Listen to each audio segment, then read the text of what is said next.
Welcome to the Real Health and Nutrition Podcast, where real talk meets real health. I am Matthew Rigoni, My name is Max Dennehy. your dietitian duo, ready to have a chat about the crazy world of health, nutrition, and performance. Max, today we're carrying on from the previous episode. We're going through the R.E.A.L acronym of everything about it, why we use it, why it's the center of what we do as a practice. R being in particular, we had a massive focus on mental health recovery and just maintenance of our mental health in the last podcast. Take us through what we're talking about today. Yeah, so today's really exciting, man. We spoke about last week, we were speaking about really the mental health side of things, in that we were kind of talking about how you can recover and how you can maintain your everything going about in your life from a mental health standpoint. And now we're really focusing on the physical. So I'm really excited to take away with our points that we're speaking about this week. And I think we'll just get stuck into it I'll probably take it away with some points, hey?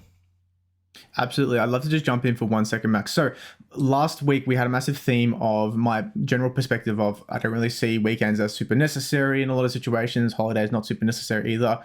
I'm a massive hypocrite because following that exact podcast, the next day I crashed and burned. Like I could not function at all at the slightest in the next day. So in that scenario, I was definitely not managing my abilities and my capacity correctly. Very much situation of I needed that weekend. And coincidentally, that was my weekend on that specific day. So I apologize for my opinions getting to the better of me and my head being too strong. So you can call me a silly fella in the comments. Yeah, you can kind of get it like that. And I've definitely had that in the past. And it's not necessarily what you said, everything you said, nothing you said there was wrong, really, at the end of the day. All you were talking about was that potentially, the way I interpret it, and this wasn't exactly what you said, but the way I interpreted it was that weekends could be a little bit silly for you. What if you could do 6 days on and 1 day off, or 6 days on and 2 days off? That's better than 5 days on and 2 days off in terms of just pure workload.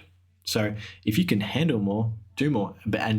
Almost conversely, if you can't handle 5 days on, 2 days off, there's got to be something going on because you're not physically not able to handle it, or mentally not able to handle it, sorry. So something's got to go, because otherwise there's going to be issues. So I think... Absolutely, Max. Yep. You're at a point and, for me, I know 5 days on, 2 days off works really well for me. That's just a really good amount. Probably 5.25 or 5.5 days and 1.5 days off is absolutely perfect for me. It's really sustainable and I can keep it up.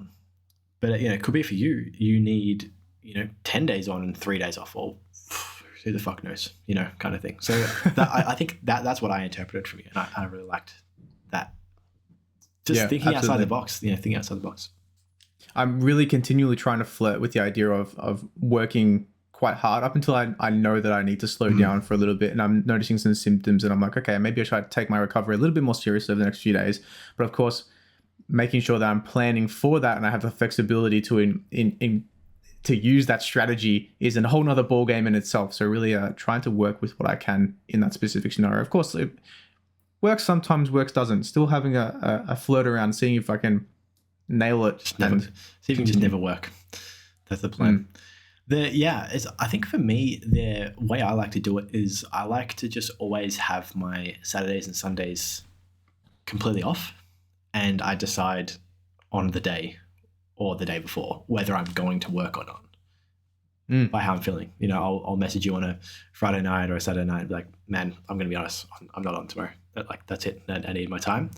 Or I'll message you and be like, yeah, let's do it. Let's get it stuck into a big day of work. And that works really well for me in that it gives me the option to, and then it's if I'm tired on a Wednesday, if I'm feeling those symptoms, I know, Saturday's only a few days away kind of thing. So I know I can, when that, crashing and burning happens, I can kind of delay it because, you can always last an extra couple of days if you really need to.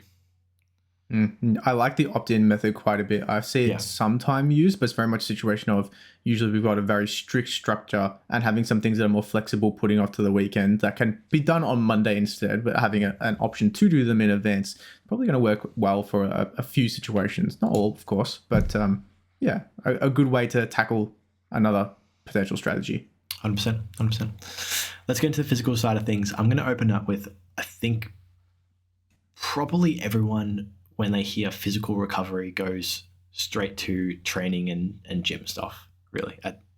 at least I don't know whether I'm way too biased, but especially, physical activity. Exercise in general, yeah. Exercise, yeah, exactly. So for me, I always think about gym stuff and what sort of steps I take to ensure that I am recovering, managing my fatigue, and doing everything I can in order to keep the whole process sustainable, significantly reduce injury risk, have really minimal impact on your muscle building potential overall, potentially, really good theoretical evidence to show it's actually going to give you a more of an advantage rather than just never resting. There's a lot of things going on as to what I do and how I go about that. Should I sort of dive a little bit deeper, or should we?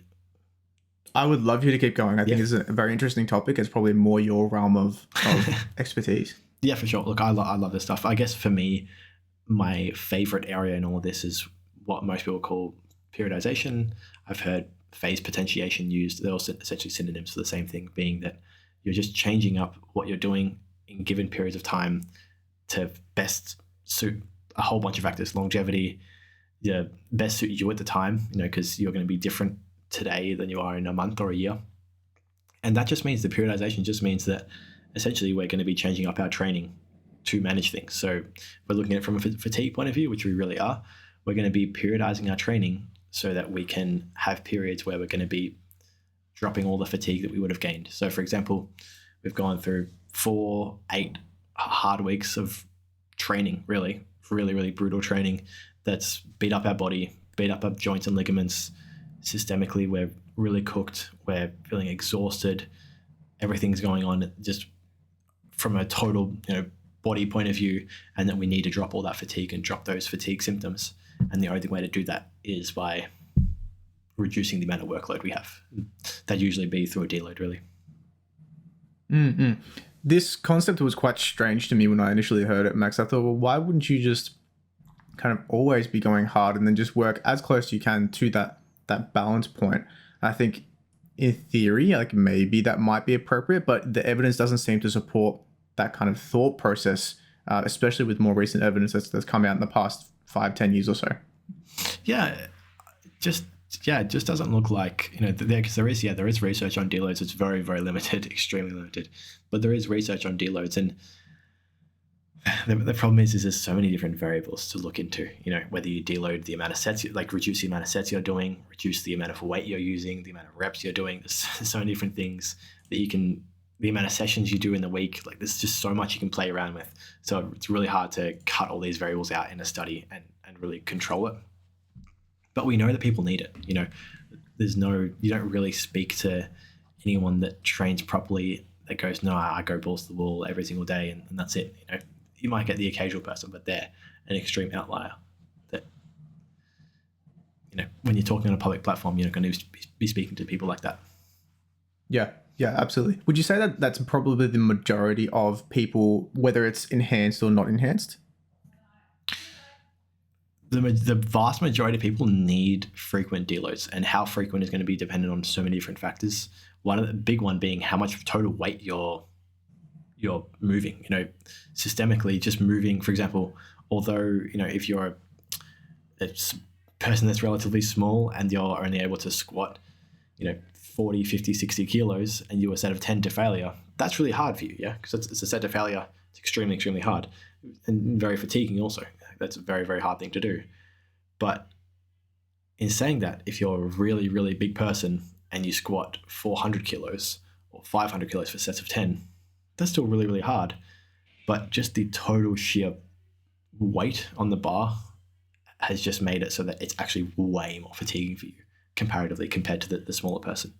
So one of the big factors is how often you need a deload is really going to be how strong are you in general. And that's going to be up to each individual, really. I liked how you managed to provide something educational and still have a dig at me about my 40 kilo squat. It really hurts, Max. So kick me while I'm down. I'm working on it. It's slow, but it's coming along. Well, as someone who's not strong at all, it's, for me, I really see it as a bonus, really, in that it just means that I'm accumulating so much less fatigue than when I see people that are benching twice as much as I am. I'm just thinking in my head that, wow, it's cool. It's awesome that they get to bench that weight. But at the same time, I'm thinking Awesome. I've got just as big of a chest as you, or bigger chest, and you are benching so much more than me. I just see that as only wins, really, but I don't think many people would really.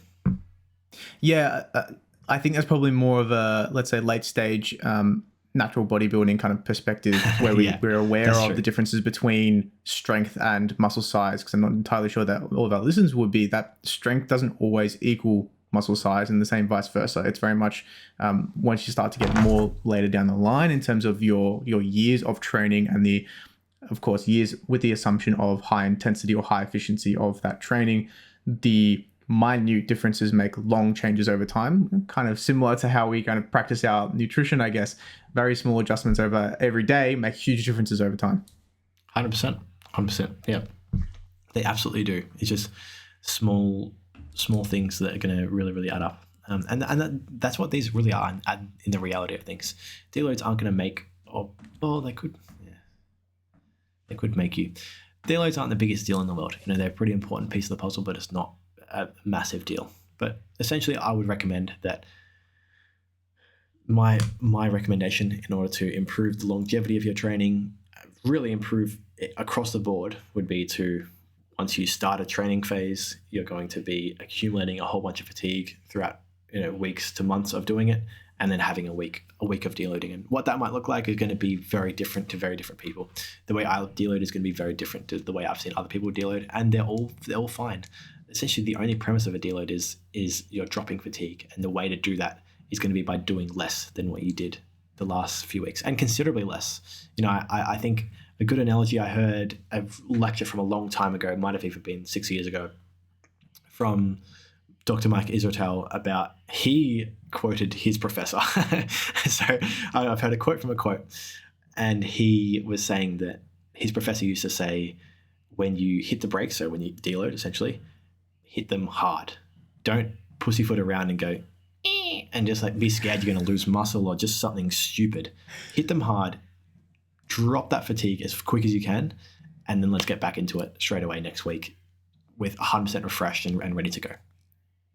Don't be like, oh, I'm deloading. Okay, I did 100 kilos for sets of 10 last week, 3 sets of 10. I'm going to do 100 kilos for 3 sets of 8 this week. That's heaps different. It's like, no.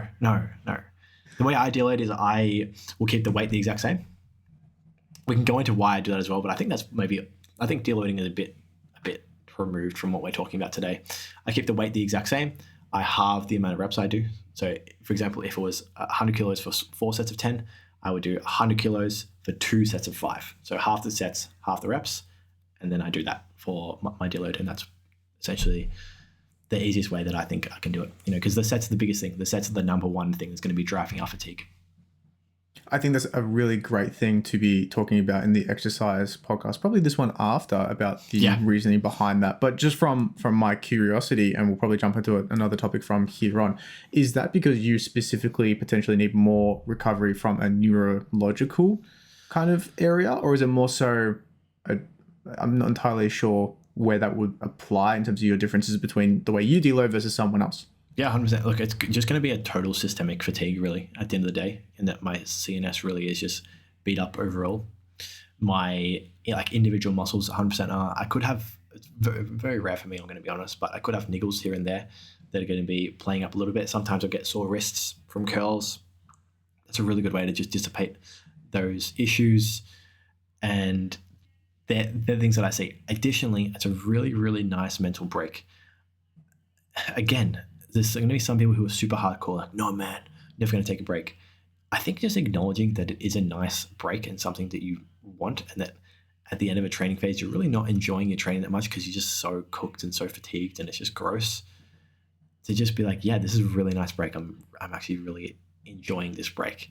And just acknowledging that rather than trying to act like some hero guy that never needs a break is something that I think is a lot better, in my opinion. And then enjoying it. Like when you get back to your training, acknowledging it again. Wow, I'm excited to come back, or just acknowledging how you're feeling is in my opinion way better than not. Yeah, absolutely. Almost a spin on mindful weightlifting. Yeah, I think I think there's room for. I'm not fully. Yeah, I'm not definitely not on the bandwagon 100%.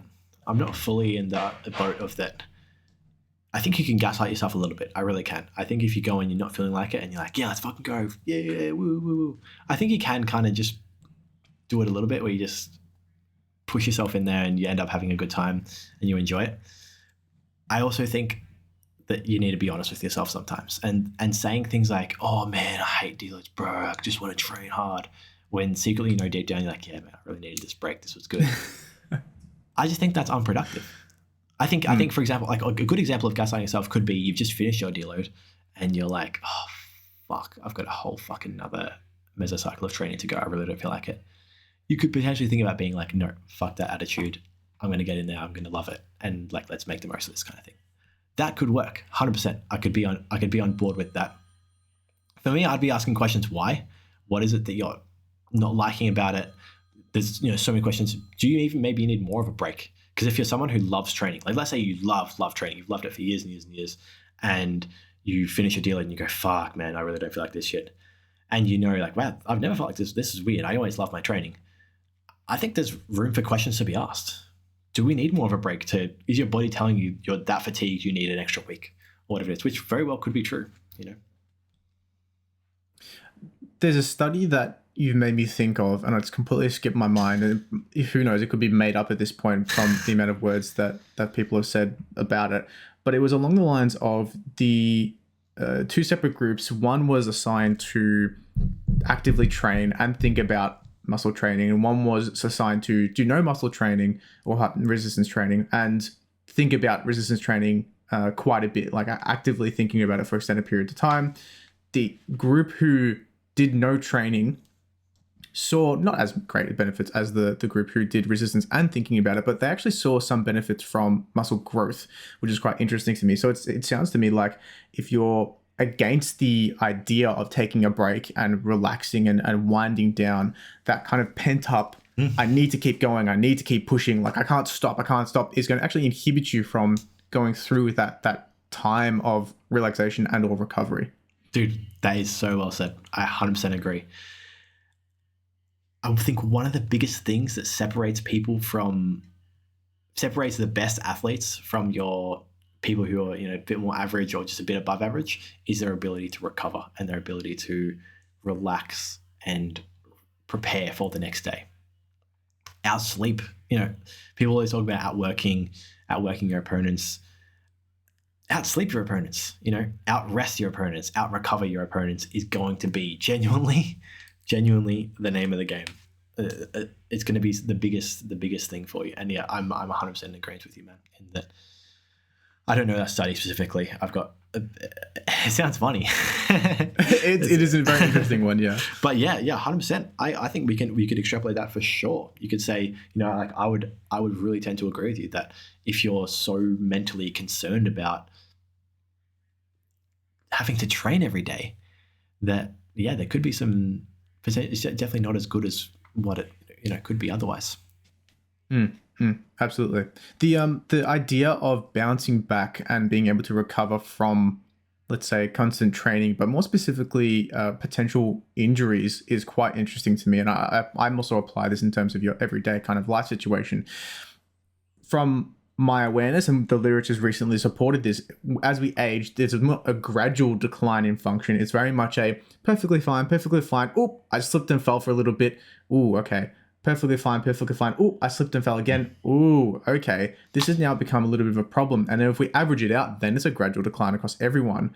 But instead, it's more of a perfectly fine drop, that repeated dropping. And if you can recover instead of that drop kind of setting you on a new baseline, and you can recover back to almost where you were, or even if more above, then I think you're in a really great position from a performance perspective, but as well as a long-term health perspective as well. Like, we all know and have heard of someone who's injured either their hip or their lower back, and now they can never function the same way again or to the same capacity. And it's pretty devastating. So ensuring that we have the ability to recover from those situations, whether it's a physical injury or a heart attack or something along those lines, I think that there goes a lot to be said for how we go about our recovery and not just training hard for the potential prevention and having a balance between those areas. And I'd love to further talk about sleep and its impact on recovery in the next couple minutes. Yeah. Quick ad break, guys. Remember to click the first link in the description to check out our dietitian consultations and services. Back to it. 100% agree. Yeah, without a doubt. I think the only thing I'd push back on would be that, and I'm sure you can agree with this, in that it definitely wouldn't be a horizontal line. I think once after the age of maybe 50 or so, I'm not sure where I want to draw the line at, but my best guess would be that it would be a very slight slope. But yeah, 100% agree. It would be a slope. It'd be like looking at what are those? I'm trying to think of. I've seen something that what I'm thinking of, but like it'd be slight slope down and then boom, and then slight slope down and then boom. Because I still think if you didn't have those big moments, those big have a fall, broke a hip kind of thing, you're still going to gradually go down, but it just wouldn't be as big of a slope as what people think. You know what I mean? So like instead of the slope being like this, which is what people think it is, it's actually like that with big drops in between kind of thing. Would you agree with that? Yeah, I would tend to agree. I'm also exaggerating in terms of the maintenance, but realistically, that's what tends to happen, is that those drops are so significant in our reduction in function and capacity that it's almost like it's a perfectly fine and then a massive drop, and then that repeats over time and time again. Like we've all had Auntie Janice who's tripped and smashed her hip up, and then it's terrible outcomes from then on, especially from our daily quality of life perspective. So ensuring that we can bounce back from that or prevent that from happening in the first place through your repeated breaks and recovery and potential daily maintenance, hence sleep, which is an amazing area that I think you are very much across. You're a very big proponent of sleep. No? Ooh. No, I'm bad with Tell sleep. me more, Max. I'm going to be learning a lot. I don't know much about it. The reality is, I speak to people who know a little bit about sleep, and I speak to who. That's maybe unfair to those people that I speak to. I'll big note them. I speak to people who know a lot about sleep, and their first reaction is, "Oh wow, you clearly know a lot about sleep. Like you're very good." But I just know the basics of things. So like I know how to sound like I know a lot about sleep, if that makes sense. But I don't actually know anything about it. Really, I don't. I've really haven't read much on it, or haven't listened to many podcasts, or I haven't done any sort of much that's worth. I just know the basics enough to give me the best quality sleep possible, and that's all I really cared about. Because at the end of the day, I guess to be fair, that's all you really do need to care about. In the same sense that that's generally applicable to nutrition, unless you're an expert in one specific area, I wouldn't necessarily say go out of your way to know every single pathway and understand sleep completely. Yeah, I just guess with nutrition, maybe I'd push back just because there's so much variation with nutrition, whereas with sleep, and again, this is what I mean by I know nothing, because I could be completely wrong, but with sleep, it just feels like you kind of tick the boxes and that's kind of it. Whereas the boxes are quite few as well. There's not many boxes to tick. Whereas with nutrition, it seems for me, and it seems for me to be much more grey, in that there's kind of rules you'll have where in terms of you'll know that certain foods tend to have high calories. Certain food groups or certain types of foods tend to have higher calories or lower calories. But then there's always exceptions to the rule that you've got to learn, and this thing intertwines with this thing, and then that impacts another thing, and there's just so many different elements you've got to actually get your head around, kind of thing. So the variability of nutrition as a whole is much more complex from our perspective of people who don't know much about sleep. Well, that's it, exactly. And that's the epitome of Dunning-Kruger, right? In that we think we know a little bit about it. So we're like, no, man, it's so easy, black and white, bro. But I'm sure there'd be heaps of variability with sleep. You know what I mean? It's just, yeah. But from our, let's say, more practical oriented view, there's a couple of variables that we're really aiming to hit hard, and more so the other things is more so let's say a trickle and 1%ers with small potential increases. I'm personally not aware of how they would function, and I'm not aware of how my brain waves occur during sleep. I've never had an EEG or anything along those lines, but very interesting. Maybe I should go down that route. But yeah, it's probably more so. I tend to agree. You've changed my mind on that one. The variability and the sheer amount of potential choices during the day from nutrition is very much larger than the potential choices we have around sleep in terms of the total amount. I wouldn't say that the choices have, let's say, a difference in the gravity of how much impact they have on our health, especially depending on the individual. But overall, from my memory, I've got sleep going to time, as in what time do I go to sleep? How often do I go to sleep around that time? In terms of my sleep schedule, are there any interruptions during my sleep? Light sensitivity and exposure to thought stimulus prior to sleep, wake up times, and is that consistent as well? And then that's pretty much my main ones. And stimulants, of course, throughout the day, being caffeine or any neuro modulators or anything along those lines. They tend to be the kind of main ones that I focus on personally. Everything else tends to be kind of secondary in terms of my priority list. Completely agree. How is your priority list compared to that one? Yeah, I think, I'm roughly the same. I'm going to repeat you here just because it'll help me to check box everything. So yeah, definitely Sure. light. Yeah, light's obviously going to be a big one. And keep in mind, lots of these things I don't even abide by. This is just us speaking. And then what happens on a practical level is very different, right? So for example, light. You're not meant to look at screens for, essentially 1.5, 2 hours, probably better in reality, before you go to bed. And for me, that's just not something I'm going to do. I'm not ever going to do it, really. Maybe I might do it if I completely change my lifestyle, but I'm just not. I'm up until late. I'm literally up until 2 minutes before I'm in bed. I'm on 2 giant screens, and 1 mini screen. So it's just not going to happen. So but that's a big one. Obviously, light. There's things like, you can do the blue light blockers to hopefully reduce that. The good thing about the blue light blockers that Matt and I have discussed is, and we've discussed it at nauseum with each other, but not actually on a public format, is they just really do a good job at reducing the luminosity in general. Who gives a fuck about the blue light? There's really not much research at all to warrant. There's good theoretical evidence, so good theoretical reasoning as to why it could improve your sleep quality. But the reality is that there's no practical evidence whatsoever that they're going to actually improve your sleep overall. What they definitely do is they reduce the amount of luminosity you're experiencing. And these screens, they don't go that dim. They put them down to their lowest brightness, but having just a dark thing over your face, making your whole world dimmer, is going to be a good thing. So that's what I use the blue light blockers for. And then, doing the other things you said, trying to wind down and have a really, really strong pre-bed routine that you do every single night to get yourself set up. And even that routine is an interesting concept, Matt. I'm interested in what you think. There's even parts of my routine that aren't optimal, but because they're a part of the routine, I actually consider the pros to be outweighing the cons in that instance. That's definitely a very interesting perspective. And I tend to agree with you despite what I would kind of preach.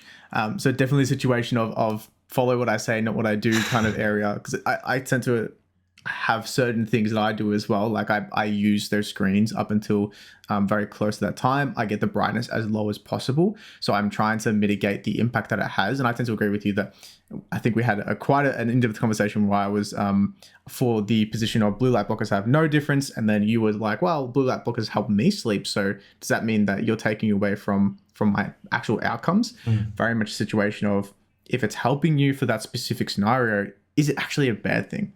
Does it really matter what the specific mechanism is? And I tend to agree with you that I think it's the total light exposure and us having a shade over our eyes, blocking out potentially an entire wavelength, can have a massive difference from where I'm sitting personally.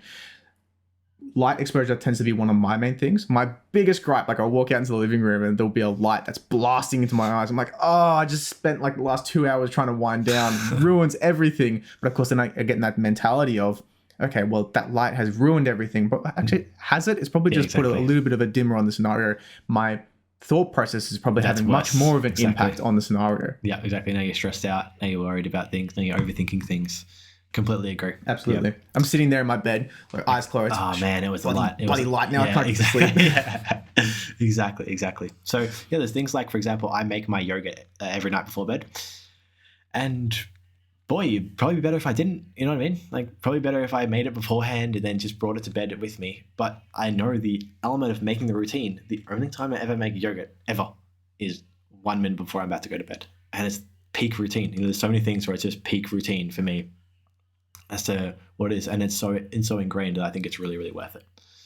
So I've got light, I've got my routine, I've always got the same time. Now, look, again, these things, we're not robotic. I'm not the best with any of these things. I'm good with my routine. But again, at the same time, I definitely do my best. And it's just got to be something you do your best on, really. All these things, you just do your best. waking up at a similar time every day. I was having an interesting chat with my cousin about it because he's training for an Ironman. We're going to be having him on as a guest as well. Exciting. He really doesn't want to, but I'm going to force him on. We'll drink one. Yeah. Just talking about the element of, he says, because he goes to sleep at the same time every day, but he wakes up at different times, and that's very variable. And we're kind of talking about that. And for me, again, this is just super, super limited knowledge, but I kind of get where he's coming from in the element, the idea that he's just going to let his body just decide when he wakes up, and that he has the option to do that. So if he needs to sleep more that day, he will. If he wakes up early, he will. And he says most of the time he wakes up earlier than he usually, like these planned sleep, I think is 8 p.m. to 6 p.m. It's 8 p.m. 6 a.m. or 8 p.m. to 7 a.m. something like that, because he's doing an Ironman, right? So he needs a lot of fucking sleep. And sometimes, sometimes I'll sleep until 8. Sometimes I'll wake up at 5. Sometimes, and it's just very, very variable. And I think that's kind of cool, rather than having an alarm in the morning, just letting your body do its thing. I think that's such an interesting thing that we've lost as a species, is the ability to self-regulate our own sleep, especially with the amount of stimulus that we have towards that nighttime environment, especially because we kind of want to. We've been at work and working hard during the day, and now we want to play and relax and muck around. But of course, we need to battle that urge and really get that recovery in. And I think it's really interesting having that potential option available to us. Don't necessarily think it applies to a lot of our people, but I think it's quite interesting for myself. Like, I noticed if I do the same thing but on a weekend, the odd weekend that I actually don't work on, it would be very much a situation of I'm waking up generally around that 7:30 a.m. anyway, just because that's my usual wake up time if I'm about to go throughout my day. But I may have multiple different start times throughout the week. It might be a 6 a.m., it might be a 5:50 a.m., it might be an 8 a.m. kind of start time, depending on the scenario. And I think the variability has a potential factor in my recovery overall. I'd love to further talk about the amount of sleep that you need and why that's important for your cousin who's training to be an Ironman. Yeah, 100%. And I think just on that, because I completely agree. I think you could set that up if you're really committed, because you definitely could set that up in your life if you had a 9 to 5 job. Going to sleep earlier and just giving yourself the option to sleep 10 hours. Most people aren't going to need to sleep more than 10 hours. That's just the reality of things. If you at least give yourself the opportunity to sleep 10 hours, then you can see whether your body takes it or not. So if you, for example, if you go to sleep at 8 p.m. every night and you give your body the opportunity to sleep until 6 a.m., you might wake up at 4 a.m. and that's a bonus. You got 2 extra hours. Awesome. Great job, kind of thing.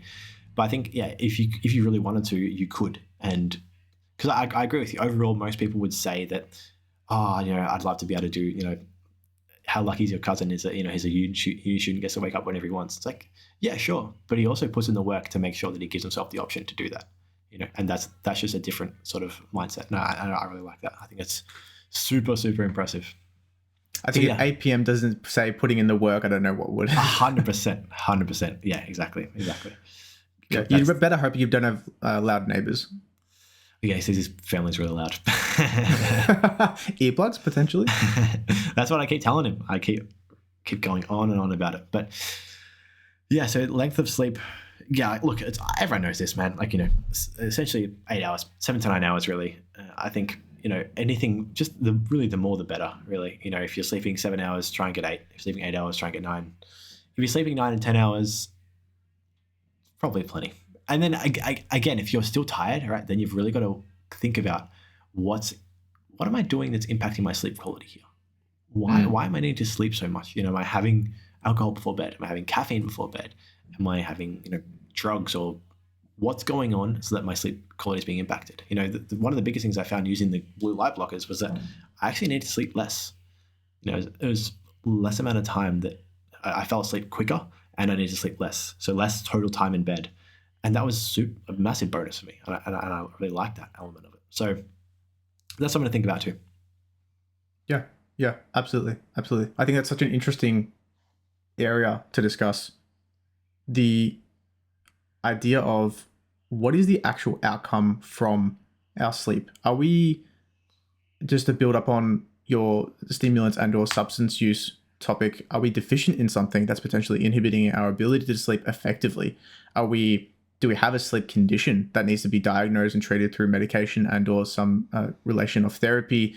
Is there something that actually is going on behind the scenes that's inhibiting us to be able to sleep correctly? Are we malnourished? Are we overnourished? Is there sleep apnea going on? Lots of variables can go into the scenario. Before we move on to the other kind of area of sleep in general, I'd love to chat about something that Menno Henselman said recently.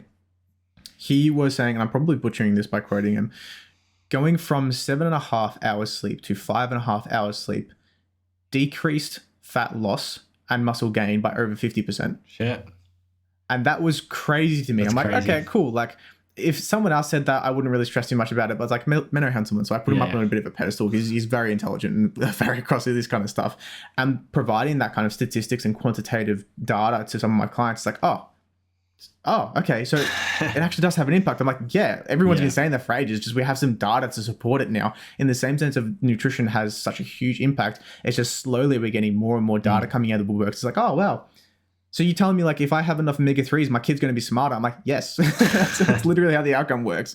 Well, not, don't quote me on that one, but like you can get the general gist of it. There's certain IQ points and parameters, but we can, Yeah, no, 100%. Yeah, and that's such good to be able to put it into practical setting because there's so much more impacted than I'll feel tired tomorrow. You know, because I think that's a lot of what people feel in that. And I honestly I do that as well. So I'm just maybe projecting myself onto other people. But I feel like that, you know, I'll be knowing that I need to get some work done or I need to do something. It's like, okay, let's stay up a couple of hours later. Let's get this done. And then like, don't worry, I'll be tired for one day, whatever. I'll get extra sleep tomorrow. And it's like, oh, well, you know, maybe not. But I think, look, if you can recover that sleep debt, which is something I really did, you know, I said I was going away last weekend. I did do that. And I had a nap. I had a lengthy nap and I had really good sleeps over the weekend because I didn't do any work whatsoever. And I really feel super recovered from the sleep debt that I would have incurred over the past, previous week or 2 weeks. From my awareness of the literature, I'm 99% sure that you cannot fully recover to the point where, let's say you undersleep by 2 hours a day and you have an extra sleep in for 2 hours over the weekend. It doesn't even matter if you spend the extra time on that weekend. You can't recover the potential for sure. losses in gains over that week. It doesn't really work like that, but you can definitely feel so much better. Like the feeling is immense that, it's the weekend. I finally get to sleep in and actually get what I'm meant to get 8 hours sleep. So it's an immense feeling that we kind of just sense of relaxation, recovery from a neurological perspective as well as a physiological perspective.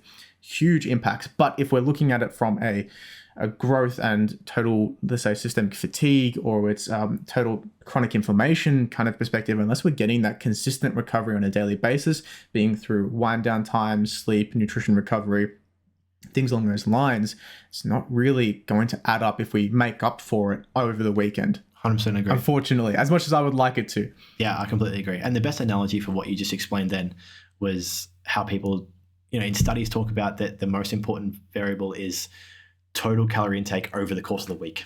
Day-to-day variation doesn't really matter too much. That's what studies indicate. And sure, that's absolutely true. When you look at group of 100 people versus a group of 100 people, if they have variable rates, but overall the calorie intake was in a slight surplus, they're going to gain muscle. It doesn't really matter too much what's going on. You can say the exact same thing for what you said about the sleep thing, in that if you don't eat for Monday, Tuesday, Wednesday, Thursday, Friday, and then Saturday, Sunday, you have 50,000 calories each day, I don't care. You're still not gaining much muscle over the week. That's just the reality of things. It's just not good to not eat for that long. And it's the exact same. If you don't sleep for Monday, Tuesday, Wednesday, and then you sleep a shit ton Thursday, Friday, I don't care. Awesome work for getting, the calories in or the sleep in. That's great. Don't think of this as a productive week. Just acknowledge and realize that, okay, look, I fucked up a little bit last week. I'm now recovered. I've now put in the time and the work, the effort to get back to scratch. Let's start from today and let's keep moving on with this good momentum that we have, kind of thing. Let's not think of, yes, I'm back on. Now I can fuck it up for the next couple of weeks because I've got my sleep debt. I've got no sleep debt now, kind of thing. Remember to check the link in the description or our website for our consultations. Back to it. Well said, Max. Absolutely. So with the nutrition, I'd love to add on to that one. I think that's a really great example, to the point where I think Lane Norton's come out and really put on spot the amount of literature now supporting that intermittent fasting potentially doesn't actually provide that much benefit compared to, let's say, a general calorie restriction, especially for muscle hypertrophy, growth, and size. It's very much a situation of, unless we're getting that protein sources throughout the day, because of course protein doesn't stay in our bloodstream for that extended time. We don't have really a storage mechanism of protein in the body, except for muscle, kind of, maybe if you argue with someone. It's a situation of, we need to consistently be getting something continually, very consistently. If there's any hiccups that come along the way, hiccups are okay, perfectly not a problem at all. But we need to make sure that we recover from those hiccups, get back on track, ensure that we're continual, we're balanced, we're not having those huge discrepancies throughout the week. Can't be like, okay, stepped on the scales one day, drunk like 5 liters of water just before jumping on the scales. Now I'm 5 kilos heavier. This is ridiculous. Now I'm going to stop all that I'm eating for the next 3 days and then I'll be perfectly fine. Mate, that is not going to help anyone. Come on. We need to really be aware of this situation.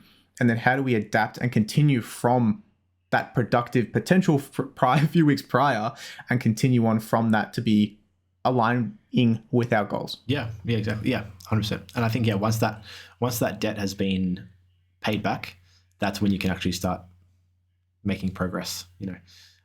I think you can't look retrospectively and be like, oh, that debt's been paid back now. That means those sessions I did on Monday and Tuesday, they were actually really good sessions because now I've paid back the debt. It's like, no, that's not exactly just like what you said. That's not how it works, really.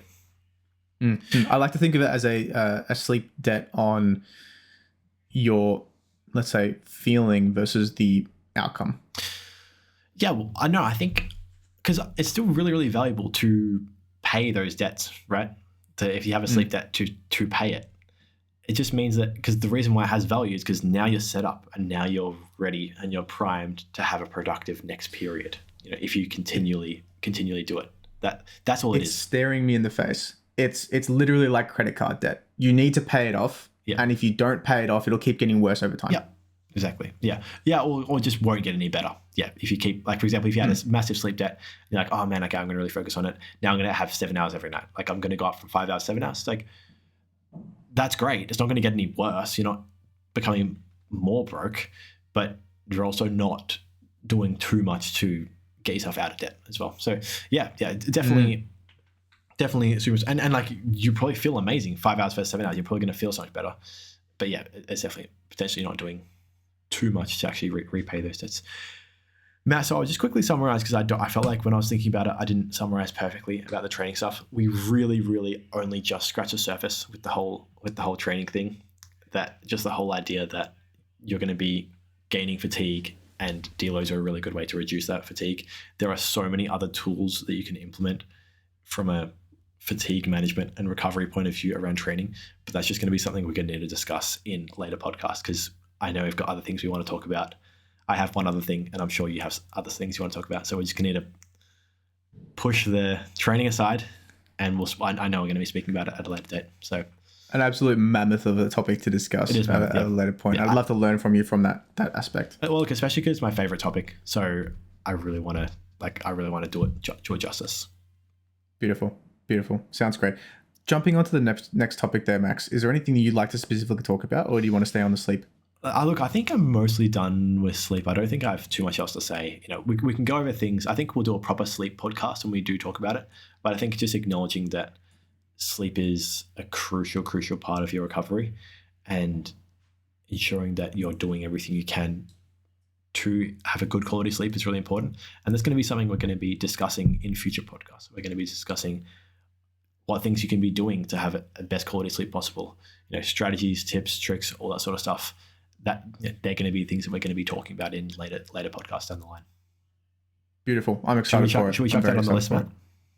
Absolutely. Without a doubt. That's definitely going on the list. Writing that down now. Max, take us away with our next topic. Cool. So for me, again, I've got my kind of 2 points. I really only had 2 points to talk about today. First one was the periodization for training. So how are we changing up our training in order to manage our fatigue? And the exact same thing for nutrition. How are we periodizing our nutrition? How are we changing up our nutrition in order to manage our fatigue? And think, fatigue from nutrition, what do you mean? For sure, we have our mental fatigue from nutrition, which again, we probably spoke about this. I can't even remember last week, although it was recently. I can't remember whether we spoke about it or not, but let's just pretend that we did. We do have physical symptoms that come from nutrition, and we need to make physical changes and practical changes to essentially acknowledge that we have those symptoms and to, what do you do with symptoms, Matt? You remove them? Remove your symptoms. Address the symptoms and seem to alleviate them as much as we possibly can, if the symptom is a negative one.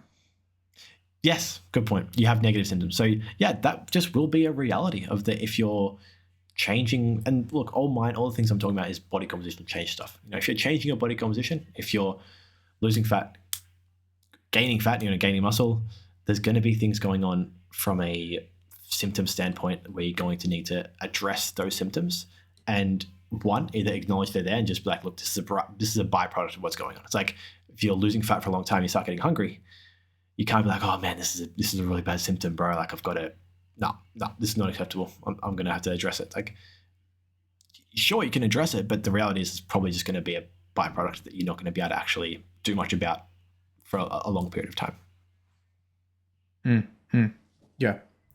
I think that's a whole different area that I haven't really explored too much in terms of myself personally. I think there's definitely areas where we can have further discussion on, but I'd love to continue to hear your thoughts in that specific notion. Yeah, let's do it. So essentially for me, nutrition, the periodization for nutrition comes down to the main category of losing weight. And almost for me, it's really, really simple, is that we look at some key symptoms that we get from when we're dieting and when we're losing weight, and we just need to manage it, and we need to be realistic about when these are getting too much for us. And it's going to be at individual level in that everyone's going to have their own thresholds as to what's too much for them. Hunger is obviously going to be a big one. Yeah. Increase hunger levels, increase obsession over food. For me, a big thing. I've got some really fucking weird habits. Really, really weird. Probably my two weirdest habits is that when I'm dieting, I like to store food. It's fucking weird, but it's a thing. I've heard people on Instagram talk about it before, like, don't store food when you're dieting. It's a bad habit to have, etc., etc. Which is like a squirrel storing nuts for winter. What's going on? And the other thing is when I get really lean, I like to watch those. I don't think they're mukbangs because I don't even know. They could be called mukbangs, but it's this guy called R.E.A.L, the Electric, and he just eats heaps of food at one time. Like those, man versus food shows. I love them because I just think the whole time, like, fuck, these guys are so fucking lucky. You're living vicariously through them. 100%. And again, it's almost like, for me, it's like a drug, right? I think it can be good in that it can kind of alleviate a bit of the symptoms. In that, for me, the whole reason for the hoarding the food is because I know that I've got options. In that, if I'm hungry, there's always cans of tomato in the cupboard, or there's veggies in the freezer, or there's something around. There's for example, there was something in there that was just like unbelievably low calorie. Oh, there was that congee. I think it's called congee or something like that. Where it's like 4 calories for a whole packet of noodles or some shit. It's like just having these things around gives you that ease of mind of that. Oh, if I get hungry, not to worry. You can make yourself a congee with tomato sauce and veggies, and sure, it tastes like asshole, but it's like 20 calories for a whole bowl of food, and you're gonna feel better, and that's a good thing. That's a reassuring thing for me. So again, it's like a drug in that, like, taking a little bit's probably fine, and it could even be maybe a drug's a bad analogy in that it could actually be a good thing. It could be a good thing from a mental health point of view. Same thing as like watching the videos. It could be cool. Sit down, relax, watch 15, 20 minutes of a video, like, yeah, that's cool, and then move on with your life and forget about it. That could be cool. But for me, again, with my personality, it's a matter of that does not happen. I literally had, you can't see, I've got a whole cupboard, a whole like clothes cupboard, giantly tall, big, deep. It was just full of food. It was like $700 worth of food. And it was just insane. And that's not okay. Sitting watching videos of the R.E.A.L the Electric guy for hours and hours and hours on end. That's not cool. At what stage of your cut is this generally? Is it more towards the end stages, or is this, where does it start in terms of these symptoms? Pretty linear. It honestly is pretty linear. It's not, like, good thing is it's not exponential. It doesn't get crazier. It's just like time. Like as soon as I start, Like if this is the axis, as soon as I start dieting, it just goes like worse and worse and worse and worse slowly. It could even be like a little bit like reverse exponential as well, in that it kind of tapers off. But yeah, that's kind of the things for me. I don't even know how I got onto that subject, but oh yes, the symptoms, right? Yes, Hunger's yeah. a big one. Hunger's a big one. Sleep is a big one too.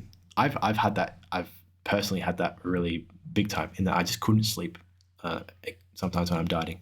Or to be fair, all these symptoms, if you're having them when you're at higher body fat percentages, and that's going to be individual for you.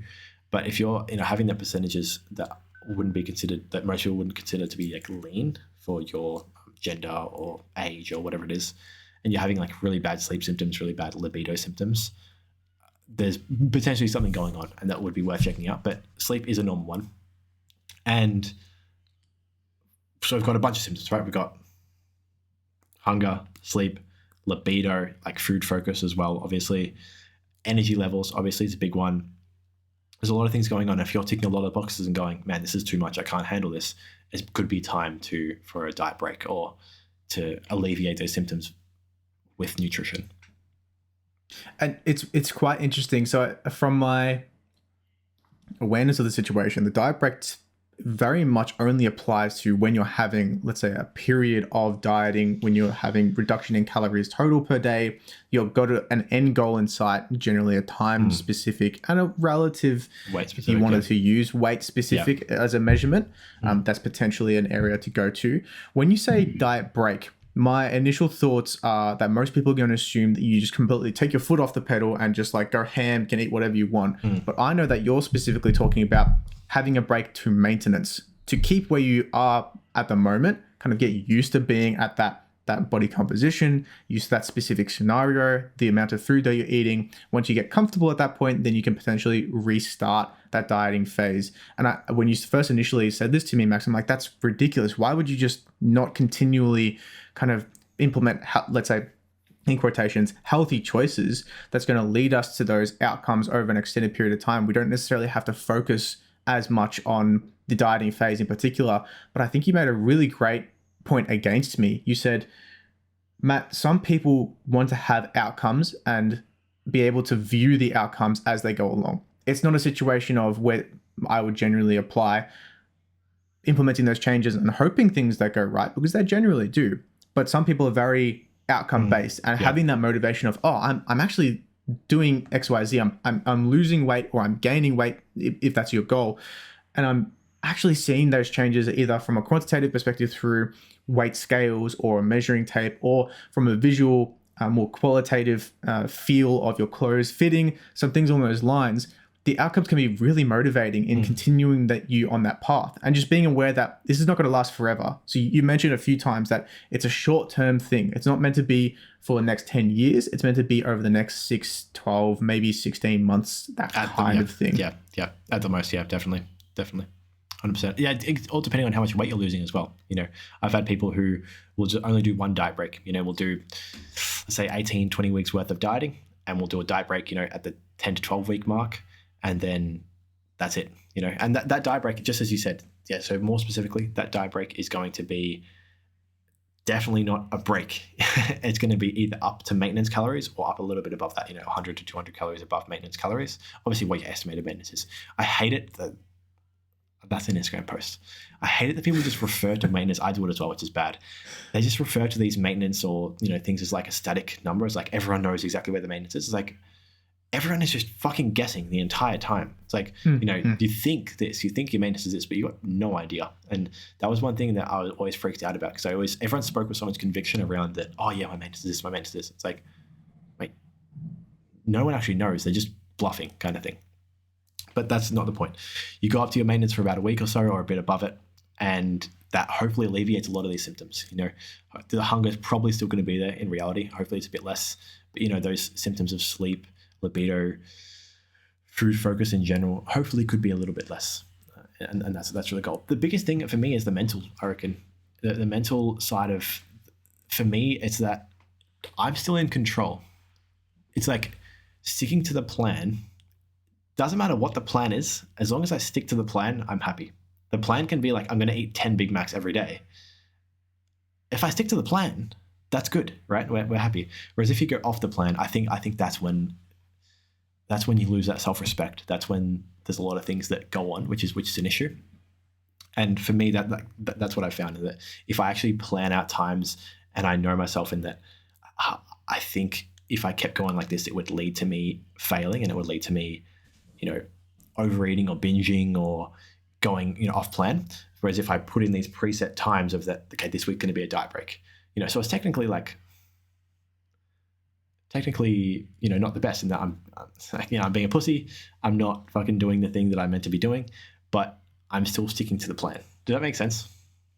I think that makes perfect sense. So in the same sense that you would plan to have a period of time in your, I guess, periodization, your mesocycle, you're taking potentially a break off of training, a deload week. You're almost taking a deload nutrition from a mental perspective. It's very much a position of, can we continue to cope? I mean, potentially we're perfectly fine. We can continue to just go straight through that. But I think we also need to be aware that it is in our ability and it is in our power to go through that little break to bring ourselves back up to our expected maintenance level, and be okay with taking a pause for a little bit of time. It's only going to delay our results by a week. Exactly. And it's not like that number at the end of the tunnel is going to be some magic number that fixes all your problems. It's more so a gradual, over time, things are slowly getting better and better and better. But it's not a tick box that, once I'm 80 kilos, I'll be happy. It doesn't work like that. You genuinely have some positive symptoms and some positive outcomes as you go along. It's very much acknowledging your progress that you're doing. You're coming to receive from the hard effort that you're putting in. Yeah, 100%. Yeah, completely agree. So that's something that's important for me, and I think the fact that a lot of other people use it as well is indicative that it is a really good tool to use. And use those diet breaks, use those periods off. It could only be a day. I've seen there's so many variations, just like with the deloads, how there's so many different variables you can choose. Again, with this, there's so many different variables you can choose. I've seen people that will do 5 days on, 2 days off, being that like they'll be dieting in a deficit 5 days, and then 2 days will be back up to maintenance or a tiny bit above maintenance. And so they're still, again, the weekly calories equals a deficit. But for them, it's just super sustainable. For me, what I really like to do is just how you brought into the training just then, make them combine, right? When you're deloading, you're up at maintenance again. So it's like a super recovery week, right? Your body's, you're back at maintenance and you're dropping all the fatigue. Everything's just perfect. And then when you're back to training, that's when the deficit recommences and you can get straight back into it. And it just works so well. They really go hand in hand. There's just so many positives and almost no negatives to doing that. So that's what I did. I did personally. So that's what honestly I recommend from a physical standpoint. A really good way to change that is to add in some diet breaks and plan ahead. If you think you've got to, if you think you need to lose 10 kilos and you're like, okay, I'm going to lose half a kilo a week, so that's going to take me 20 weeks. Start your diet at 25 weeks or 30 weeks. Give yourself plenty of time to sit at maintenance for a little while to recover, because it does really work very well. Absolutely. I think that's a perfect segue onto the last topic that we'll chat about, and probably keep it about 5 minutes because you can definitely go overboard with this area, is that just ensuring that you're getting enough nutrition and meeting your nutritional requirements from both macro and micro. So we've had a chat about sleep, exercise recovery, ensuring that you're recovering from injury at certain points, and then really being aware of where you are throughout your training and or throughout your life stage of how do we recover and continue on from where we are personally. A lot of that's really, really difficult if we're not providing ourselves with the fuel that we need, the building blocks that we need. So that's really making sure that we get enough protein, enough essential fats, enough carbohydrates to fuel us throughout the day. Nothing too spiky, nothing too, and I refer to spike as more of a glycemic index spike, that kind of thing, or a blood glucose spike more specifically, and nothing too crazy that's going to throw a spanner in the works and really throw in a variable that we're potentially not expecting to receive.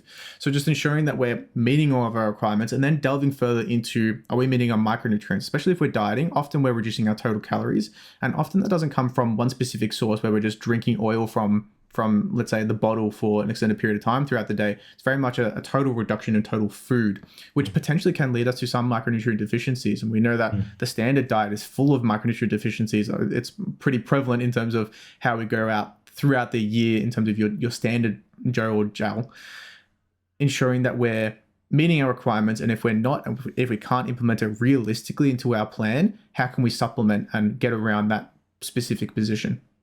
Yeah, it's really interesting. Yeah, because I completely agree. I think really, really well said. And I think for me, the biggest thing is it's so interesting you say that because I've always wanted to push back against that. And this could be a really good just teaser to, we'll talk about this another time. Because for me, I really disagree with that. Because what you said is the consensus, in that when you're dieting, it's more likely you're going to have more deficiencies. And for me, I really, really disagree. I think almost the opposite. I'll expand this for a little bit. Sure, go for it. I'm kind of opening up a can of worms. It's kind of perfect to open up the can of worms right at the end, right? For viewer retention and shit. Always. For me, the reason why I say that is because when you're dieting, you're so much more likely to be eating whole foods, fruits and vegetables. For me at least, definitely personally, all those intakes goes up unbelievably amount. I have so much more fiber. Everything is just way more from a fresh whole foods point of view.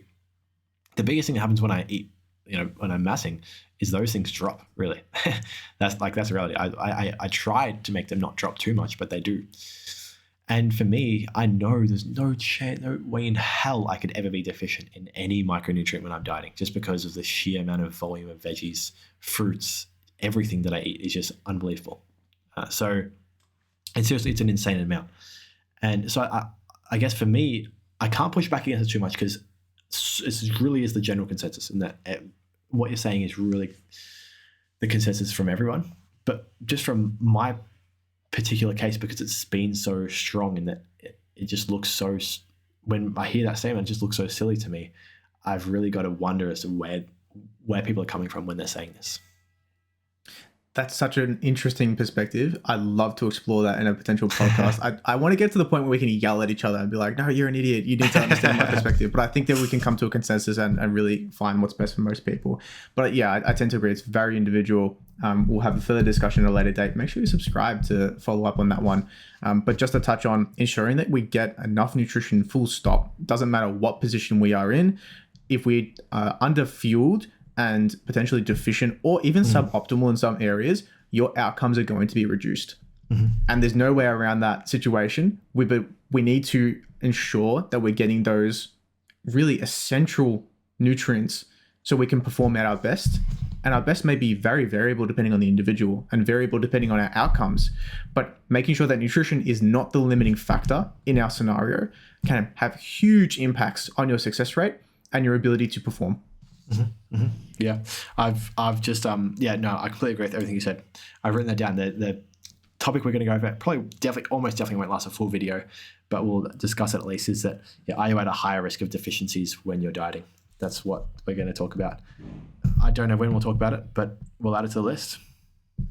Beautiful. Sounds great, Max. Sounds great. Fantastic. Is there any other topics you'd like to discuss in terms of nutrition deficiencies? I think it's very much a simple from my perspective. Just you have to make sure that it's done. There's no if and buts about it. It's as important as sleep, if not as important as exercise. Of course, they have different variations depending on the individual and the scenario, but it's one of those extremely crucial variables throughout our daily life, throughout our ability to function as a normal person, and ensuring that we can continue on is very important to me. Yeah, 100%. Yeah, look, I completely agree. It's a really good element to focus on for your recovery, and making sure all those boxes are ticked is going to give you the best option, you'll give your body the best ability to recover. Absolutely. That could be an entire podcast of reasons and of potential mechanisms of why it's important, but I think we'd save everybody the potential ear drone just from the listing of micronutrients and the potential impacts that it has. I think we should probably wrap up there on that one. Yeah. Look, we've got a lot of things to talk about over the following 10 to 20 casts, so I'm excited, man. I'm excited. Max, this conversation was extremely interesting. I absolutely loved it. Loved it too. How about we say goodbye to everyone? Goodbye, people. Enjoy the See outro. you, dudes. Bye. Thank you so much for listening to the Real Health and Nutrition podcast. The sponsor of today's show is you. You support the show by listening and using our services of dietitian consultations and performance coaching. We offer in-depth one-on-one consultations to help you achieve your health and performance goals. Any random bloke online can give you a generic meal plan, where we here at R.E.A.L work collaboratively with you to reach your goals, making you feel heard and including you in your journey's planning. Our service offers tailored advice and can accompany meal plans and or realistic nutrition strategies, which can be booked via our website, www.recoveryexerciseandlifestyle.com. That's www.recoveryexerciseandlifestyle.com. Just a quick disclaimer, this podcast is for education, information, and general entertainment purposes only and does not constitute the practice of medical nutrition therapy or healthcare of any discipline. The content discussed in this podcast is not intended to be a substitute of professional medical advice, diagnosis, or treatment. Please review our terms of use via our website. Thank you so much, everyone. Have a great day.